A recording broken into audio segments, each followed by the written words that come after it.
Well, you mentioned Big Meech. Now, Big Meech is now out. So I've heard. You know, he's got new teeth. He's taking pictures of 50 Cent.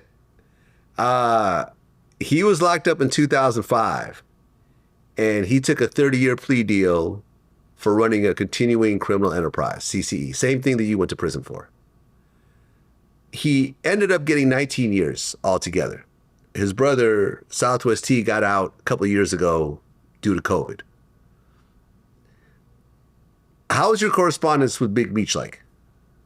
Well, he used to call me when I first got home from prison until the judge told me that I couldn't take calls from prison no more. So we haven't spoke since then. Okay, what were the conversations like initially? Just me telling him how I would do my time.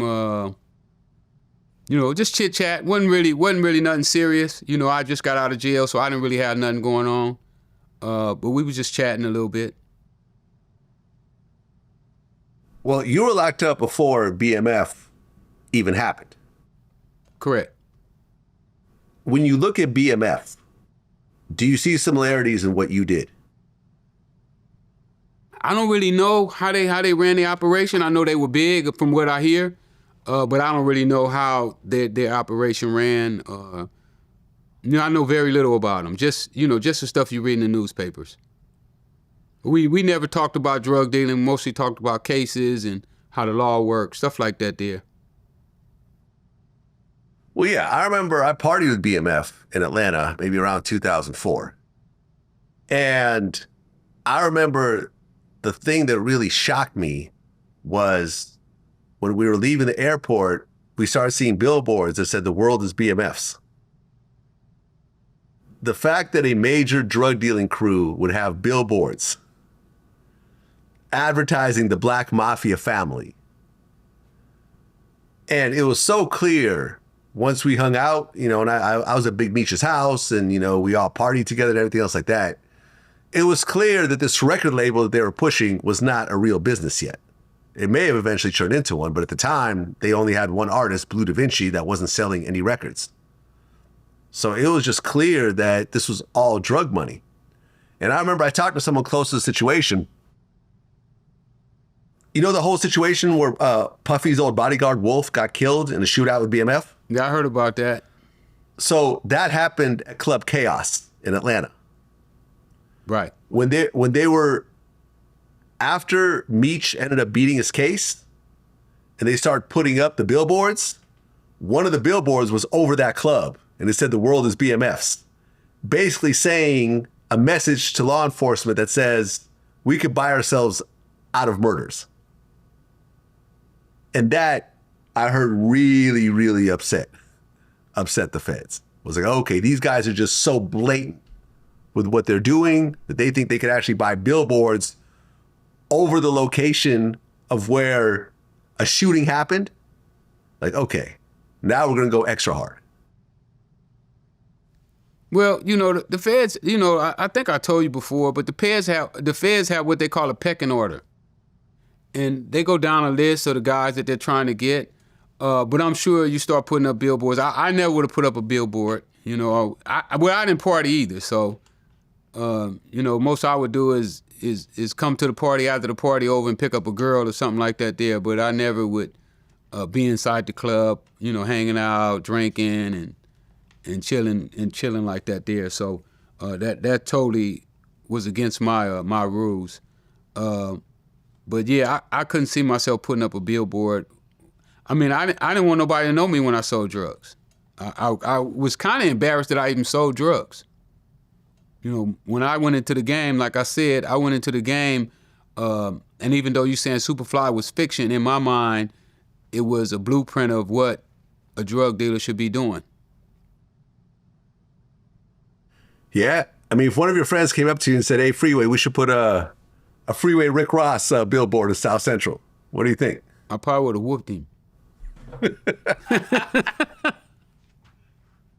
Yeah, man. Honestly, it stunned me. That would have really pissed the cops off. I mean, they was already pissed off at me already. Well, look, the whole thing was insane to me because they would pull up in Ferraris, Lamborghinis. All of them had $500,000 worth of jewelry on. They had billboards. They had parties with ice sculptures that said BMF. Literally millions of dollars. They would go to a club and throw $500,000 out in the strip club. And it didn't make any sense to me. I'm like, you guys are doing something illegal here. Like, you guys are doing the opposite of what you would think a illegal enterprise should be doing. Why do you think they balled out in that fashion, knowing that it's just gonna speed up their demise? Well, they didn't know that. Which ultimately happened. They didn't know that. Obviously, they didn't know that? No, they didn't know. No way nobody would know that doing those things would speed up their demise. I mean, I knew that it was possible doing those things. That's why I didn't do them. That's why I didn't take pictures. I didn't want to go in public places.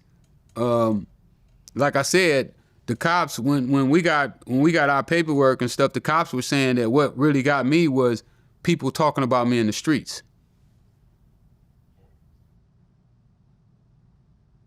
Yeah, I mean, I don't know how it's not obvious. I mean, to me, it almost seemed like, and I don't know if Meech said this or not, but for some reason, this is popping in my head. Like I said, I don't know if this is a quote from him or not, but I had heard something to the effect of, he knew that he was going to get busted anyways, and he had a bunch of money, so let's just have a whole bunch of fun with this money before we all go to prison. Oh, well, yeah. I mean, I guess that's one way of looking at it. Yeah. I felt that I would be going to jail, but my plan is that I wanted to have a nest egg when I got out of prison, that I would have something to start over with. And something that would be legit. My goal was, why not buy the business that would buy the cars and the houses? So that's what I was working toward. I was looking at, with 4 motels, making $20,000 a month each. I could drive any car I want. I could live anywhere I wanted to live, and I didn't mind running motels. Yeah, I mean, look, at this point, both the Flannery brothers are out. There's a hit TV show. There's all types of songs about him. People are really happy that he's home. Yeah, man, look. But then I interviewed J-Bo, who's the underboss of BMF, and what was it, maybe 6 months or so after our interview, you find out that he goes back to prison for drug dealing again. And that to me was crazy, because it's like, well, that's back to what we were saying earlier. Some people don't educate themselves. When I was in prison, I spent my time educating myself. That's why, I don't have to go to drugs.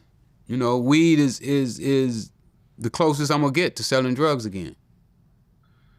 Right, and you don't smoke weed at all. I don't smoke either. I didn't smoke cocaine either. Right. I sell a lot of stuff that I don't use. Well, what did I say? Don't get high off your own supply? That's what he said. Yeah.